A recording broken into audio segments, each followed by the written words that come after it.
Hi guys, কি খবৰ সবৰ? আশা কৰো সবে ভালে আছে। আসলতে তো ভাল নহয়, কাৰণ ইমান গৰম পৰিছে।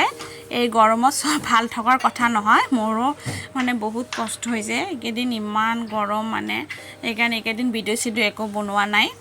যে ভিডিঅ' নবনালো, ৰন্ধা বাঢ়াটো কৰিবই লাগিব। সেইকাৰণে ভাবিলোঁ আজি মই মানে এনে ভিডিঅ' এটা মানে শ্বেয়াৰ কৰোঁ আপোনালোকৰ লগত, মানে ৰেচিপি এটা। এয়া চাই আছে আপোনালোকে, মই মানে পিঁয়াজ, কেঁচা জলকীয়া, নহৰু এইবিলাক মানে সব কাটি চাটি ৰেডি কৰি ল'লোঁ। নহৰুকেইটা অলপমান থেতলাই ল'লোঁ।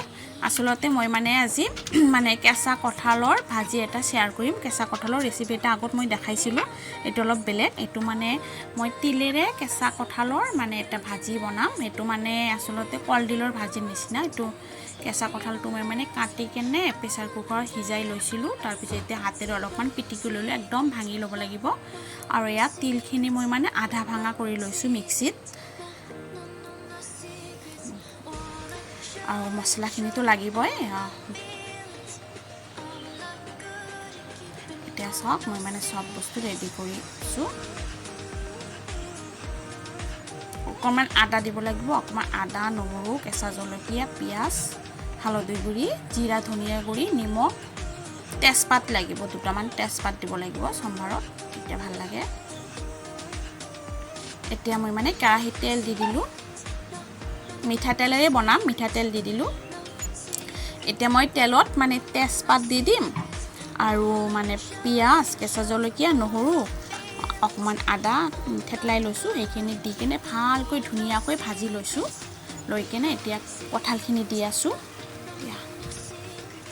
কঁঠাল মানে সিজাইছোঁ, বহুতখিনি হৈছে, গোটেইখিনি নিদিলোঁ, অকণমান থৈয়ে দিলোঁ।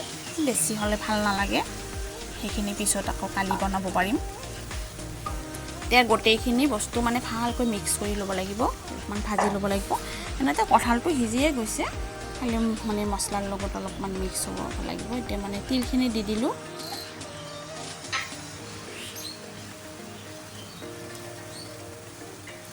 তিল দিলে মানে টেষ্টটো বেলেগ আহে।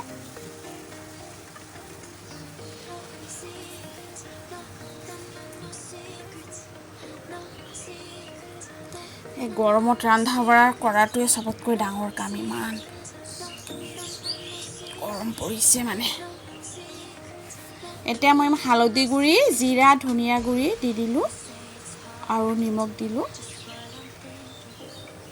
এতিয়া গোটেইখিনি ধুনীয়াকৈ মিক্স কৰি ল'ব লাগিব।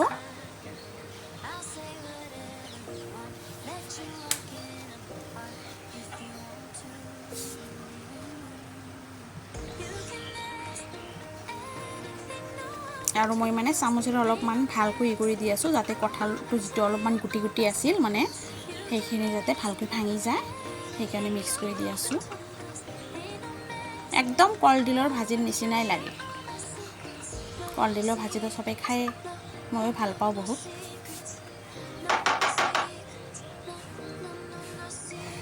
এতিয়া অকণমান পানী দি দিলোঁ, মানে বস্তুটো বেছি শুকান হৈ গৈছিল।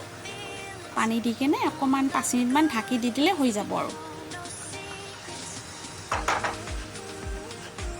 এতিয়া ঢাকনখন মাৰি দিলোঁ, এইটো হৈ থাকক, মই বেলেগ এটা বনাওঁ। এয়া মই মানে আলুৰে কণী বনাই আছোঁ। আলুটো সিজাই লৈ কিনে এনে কণীটো সিজাই কিনে ভাজি লৈছোঁ।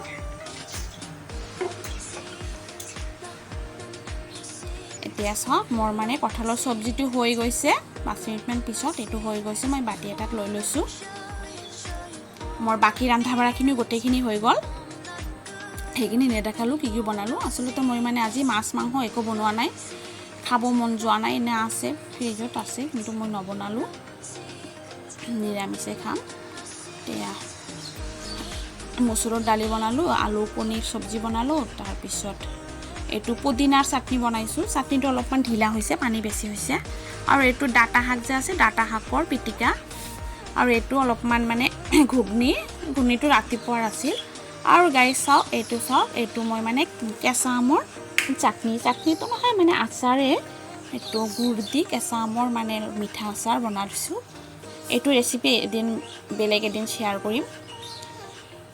আৰু চালাড অলপ কাটি লৈছোঁ। ভাতো হৈ গৈছে, মোৰ মানে গোটেইখিনি ৰন্ধা বঢ়া হৈ গ'ল। আজিৰ কাৰণে অলপ শান্তি পাই আছোঁ। মানে ৰান্ধা বাঢ়াখিনি হৈ যোৱাৰ পিছত বহুত ভাল লাগে, শান্তি লাগে। কিমান ৰান্ধিম, ৰান্ধোতে ৰান্ধিবই মন নাযায়, কাৰণ মানে দিনত 3বাৰকৈ বনাব লাগে, ৰাতিপুৱা, দুপৰীয়া, ৰাতি। এতিয়া তেনেহ'লে গাইজ আজিৰ ভিডিঅ'টো কেনেকুৱা লাগিল, এতিয়া মোৰ নিচিনাকৈ কঁঠালৰ চব্জিটো আপোনালোকে বনাই খাব আৰু মোক মানে কমেণ্ট কৰি জনাব কেনেকুৱা হৈছে। তেনেহ'লে আজিৰ কাৰণে এইখিনি, অ'কে, বাই বাই।